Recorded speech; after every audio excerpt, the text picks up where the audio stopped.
បងប្អូនក៏មកខ្ញុំធ្វើអានេះធ្វើសម្រាប់ដាក់សពូចឬក៏ដូចជាពោះធំធំអីទៅអានាម10គីឡូអីឬក៏នេះអីបងសម្រាប់ដុំនេះបងអើយតានេះបងអូយឃើញមកនេះបងអូតាមុខនេះតុកតែបងនេះហើយនេះបងប្អូននេះប្រភេទលោបយើងនេះយើងដាក់ចូលយើងអត់បានសម្រាប់វាទេបងយើងដាក់បានវាទៅរួចចឹងយ៉ាងណាសូមបងប្អូនដែលដាក់បានអីចូលតែសាប់កម្រចឹងបងសូមគុំយកទៅសម្រាប់ទេបងយើងនេះឆាក់នេះប៉ុណ្ណឹងបងនេះអានេះចូលដាក់បុក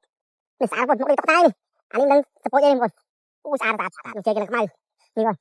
ហើយលោបរបស់យើងនេះអានេះគឺថ្នាំដាក់សពូចបងប្អូននេះមើលចូលសពូចចុងមួយនេះសល់ស្បេះបានមួយទៀតបងនេះអានេះមកកាត់វាពីទឹកបងហើយមកកាត់វានេះមកទឹកកន្លះបងហើយពីជាន់បងនេះហើយបបាយយកម៉ែបងហើយសួរបងមិនបានបាយមិនធ្វើពីទឹកមួយជ្រុងបងប្អូនđâyដល់អ្នកដាក់មិនដឹងទេបង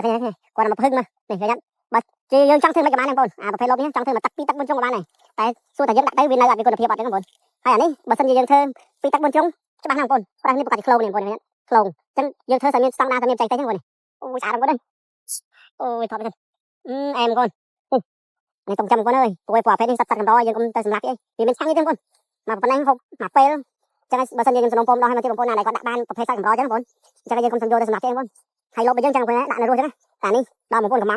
នមានលួចទេបងដោយសារបងប្អូនធ្វើទៅវាចំណាយលុយច្រើនអត់បានផលហ្នឹងឬតែកន្លែងបងប្អូនសម្បោវាមិនថ្លៃបានទេបងអានេះបើយើងធ្វើលក់ទៅដាក់ប្រហែលជា30000ហ្នឹងបងអា2ជាន់ណា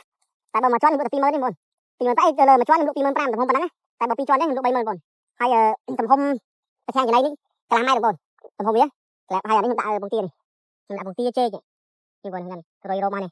ណាអូយអាមួយស្អាតបងជឿថាតើទៅដាក់នេះអែមបងអែមដាក់ជូតទៅកាចមើលមកខែមិនសាំងនេះស្អាតណាស់បងអើយអែម